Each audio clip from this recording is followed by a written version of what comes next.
பாருங்க, இவ்வளோ பெரிய கோயிலில் இன்னைக்கு ஓவராக வெயில் அடிக்குது. நான் மட்டும்தான் இருக்கேன். ஸோ இப்போ நம்ம எங்கே இருக்கோம் பார்த்தீங்கன்னா திருவிடைமருதூர். அதாவது பார்த்தீங்கன்னா எனக்கு ரொம்ப ரொம்ப ரொம்ப ரொம்ப பிடிச்ச ஒரு கோயில்னு கூட நான் சொல்லுவேங்க. இந்த கோயிலோட ஹிஸ்ட்ரியே வந்து பார்த்திங்கன்னா வேறு லெவலில் இருக்கும். மை ஃபேவரட் டெம்பிள் எதுவும் ஒன்று.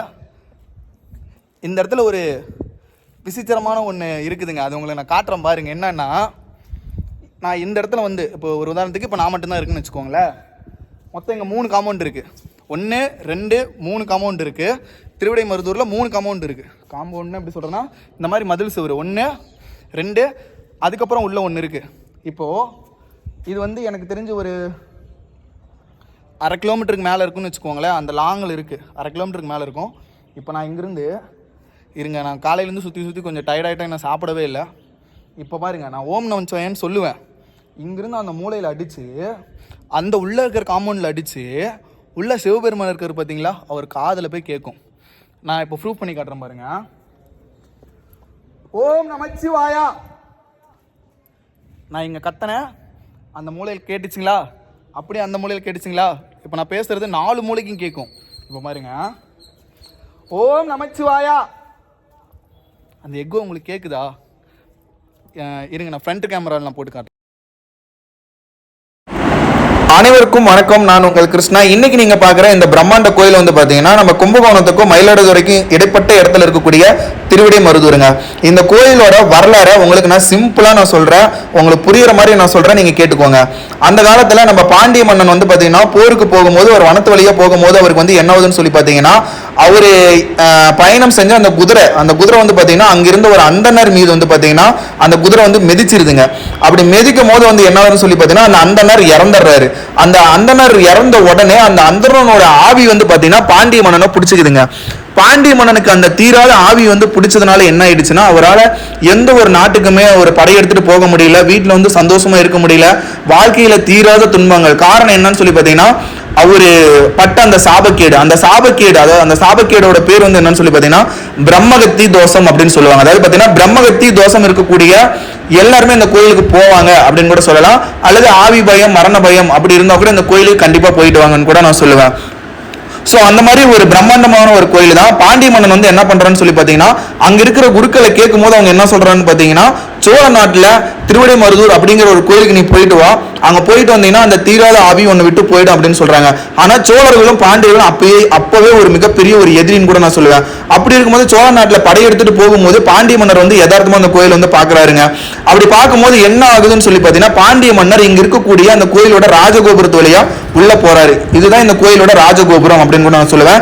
இங்க இருக்கிற இந்த குளத்துல குளிச்சுட்டு அவர் வந்து பாத்தீங்கன்னா அந்த ராஜகோபுரத்து வழியா உள்ள போகும்போது என்னன்னு சொல்லி பாத்தீங்கன்னா, அந்த அந்தனரோட ஆவி வந்து பாத்தீங்கன்னா இங்க இருக்கிற இந்த ராஜகோபுரத்தோட வெளியிலேயே நின்றுது. அதாவது பாத்தீங்கன்னா உள்ள சிவபெருமான் இருக்கிற காரணத்தினால வந்து பாத்தீங்கன்னா அந்த ஆவி வந்து இந்த கோபுரத்தோட வெளியிலவே நின்றுது அப்படின்னு கூட நான் சொல்லுவேன். உடனே உள்ள போய் பாண்டிய மன்னர் வந்து சிவபெருமானை வணங்கிட்டு அவர் வெளியே வரும்போது சிவபெருமான் என்ன சொல்றாருன்னு பாத்தீங்கன்னா, உன்னை பிடிச்சிட்டு இருந்த அந்த ஆவி வந்து வெளியே நின்றுட்டு இருக்கு, ஸோ அதனால இங்க இருக்கிற இந்த மேற்கு கோபுரத்து வழியா நீ வெளியே போயிடு அப்படின்னு சொல்றாருங்க. உடனே பாண்டிய மன்னர் வந்து என்ன சொல்றாரு பாத்தீங்கன்னா, பயத்திலே அந்த மேற்கு கோபுரத்து வழியா அவர் வந்து 1 கிலோமீட்டர் தூரம் வெளியே ஓடிடுறாருங்க. அவர் வெளியே ஓடி திரும்பி பார்த்த ஒரு இடம் தான் திருபுவனம் அப்படின்னு சொல்லி அந்த இடத்துல ஒரு அழகான ஒரு கோயில் ஒண்ணு இருக்கு. ஸோ பிரம்மகத்தி தோஷத்தை நீக்கக்கூடிய ஒரு பிரம்மாண்டமான ஒரு கோயில்னா, அதே மாதிரி ஆவி பயம், மரண பயத்தை நீக்கக்கூடிய ஒரு பிரம்மாண்டமான ஒரு கோயில்னா அது திருவிடைமருதூர் அப்படின்னு கூட நான் சொல்லுவேங்க. இதுதான் இந்த கோயிலோட ஒரு பேசிக் வரலாறு. ஆனால் சேர மன்னர்கள், சோழ மன்னர்கள், பாண்டிய மன்னர்கள் இந்த மாதிரி பல மன்னர்கள் கட்டின ஒரு பிரம்மாண்டமான ஒரு அறிவியல் தொழில்நுட்பம் கொண்ட ஒரு இடம் தான் இந்த கோயில் கூட நான் சொல்லுவேன். அதை உணர்த்துற விதமா தான் இங்க இருக்கக்கூடிய மதில் சுவர்களுக்கு இடையே நம்ம பேசுற ஒலி வந்து பாத்தீங்கன்னா உள்ள இருக்கிற சிவபெருமானுக்கு கேக்குங்க. சோ இந்த கோயிலுக்கு போறவங்க என்ன பண்றான்னு சொல்லி பாத்தீங்கன்னா, கிழக்கு கோபுரத்தோலயே வெளியே போறாங்க, மேற்கு கோபுரத்தோலயே வெளியே வந்துடுறாங்க. இது மட்டும் தான் உங்களுக்கு வந்து தெரியுது.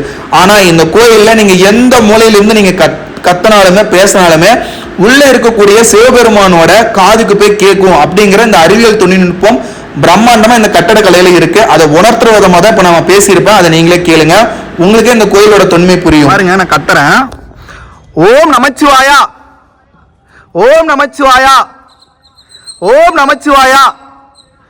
இது மாதிரி 3 காம்பவுண்ட்லையும் கேட்குங்க. அதாவது பார்த்தீங்கன்னா முதல் சுவர், அதுக்குள்ளார ஒரு மதில் சுவர் இருக்கு, அதுக்கு பின்னாடி ஒரு மதில் சுவர் இருக்கு. 3 இடத்துலையும் கேட்கும். அந்த அளவுக்கு ஒரு அற்புதமான ஒரு கோயிலுங்க. இந்த கோயிலில் மட்டும்தான் இது இருக்குன்னு நான் சொல்ல மாட்டேன். சோழர்கள் கட்டின ஒரு பிரம்மாண்டமான ஒரு கோயில். ஸோ ஒரு அற்புதமான ஒரு கோயிலுங்க. இப்போ பாருங்க, ஓம் நமச்சிவாயா, ஓம் நமச்சிவாயா. எப்படி எக்கோ எப்படி கேட்குது பார்த்தீங்களா? இதுதாங்க சோழர்களோட, பாண்டியர்களோட, தமிழர்களோட தொழில்நுட்பங்கிறது. நீங்கள் வெளியில் நின்று, அதாவது பார்த்தீங்கன்னா நீங்கள் இந்த இடத்துல இருந்து நீ சிவபெருமானை கும்பிட்டாலுமே அவர் காதில் போய் விழுகும். அந்த அளவுக்கு ஒரு அற்புதமான ஒரு கோயில். ஆனால் எங்கேயுமே சில குரங்குகள் பண்ணி வச்சிருக்க சேட்டையை பார்த்தீங்களா? தயவு செஞ்சு கோயில் இந்த மாதிரி பண்ணாதீங்க. நம்ம லவ் பண்ணலாம், எல்லாமே பண்ணலாம், தப்புலாம் நான் சொல்லலை, அவங்கவுங்களுடைய விருப்பம்.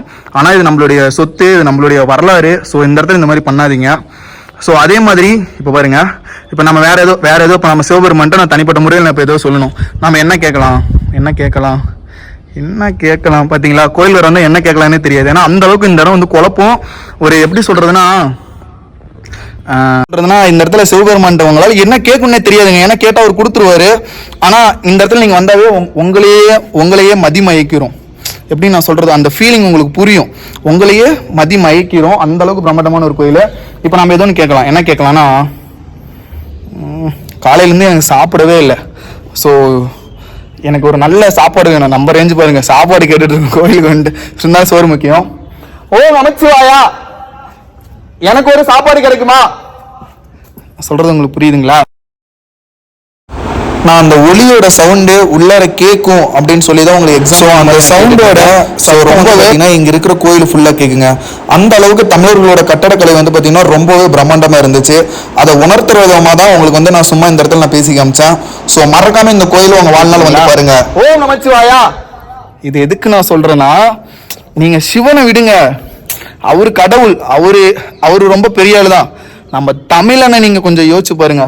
எனக்கு கை வலிக்குது, இருந்தாலும் பரவாயில்ல. தமிழனை யோசிச்சு பாருங்க, நம்ம தமிழனோட கட்டடக்கலை யோசிச்சு பாருங்க. இதுதாங்க நம்ம தமிழ் மண்ணு.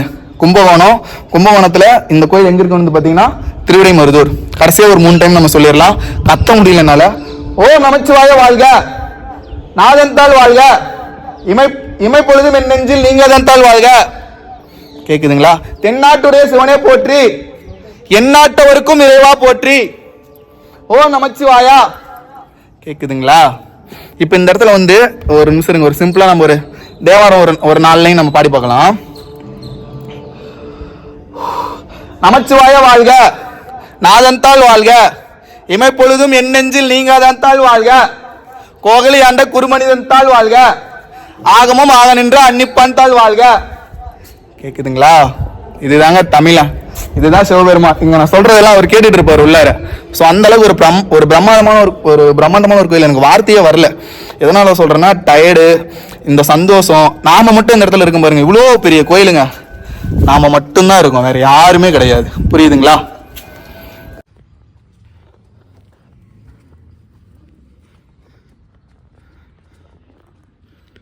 நீங்க நம்ம திருவிடைமருதூருக்கு வந்தீங்கன்னா நம்ம அப்பா கிட்ட நீங்க தாராளமா பேசலாம், அவரை தாராளமா கூப்பிடலாம். அப்பா ஈஸ்வரா, என்னை நீ தான் பார்த்துக்கணும், என்னை நல்லா பார்த்துப்பியா, உன்னை நம்பி தான் உன் கோயிலுக்கு வந்திருக்கேன், உன் காதில் கேட்குதா, நான் கிருஷ்ணா வந்திருக்கேன்.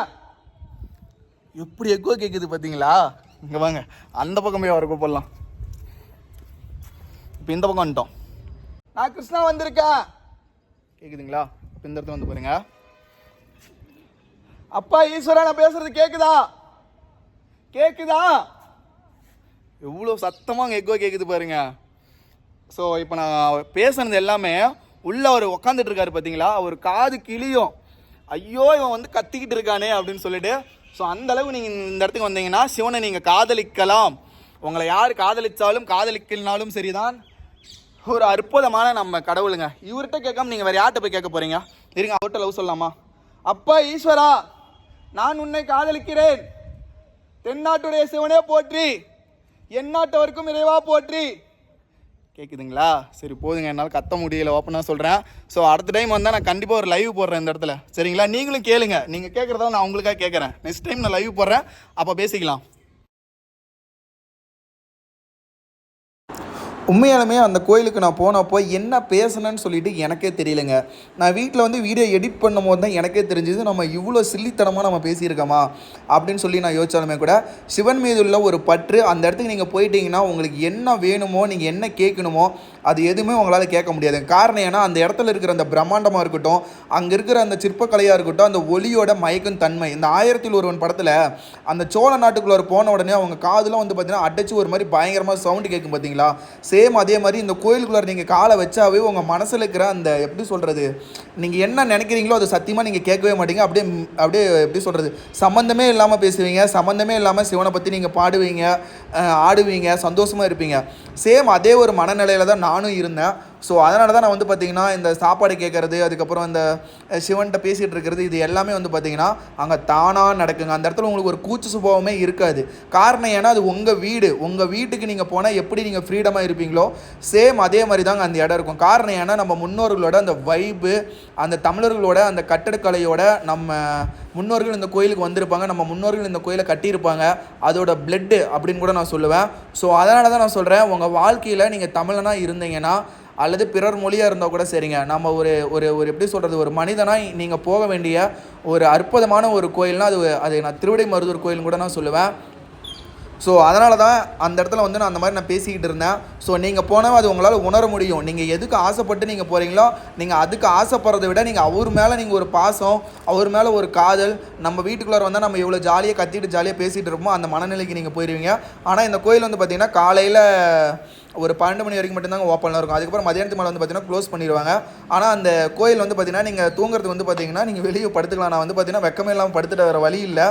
ஸோ நான் ஏன்னா ஈவினிங் வரைக்கும் இருந்து நான் சாமியை பார்க்கணும், ஈவினிங் வரைக்கும் இந்த இடத்துல வந்து கொஞ்சம் டைம் ஸ்பெண்ட் பண்ணணும்னு சொல்லி நான் இருந்தேன்.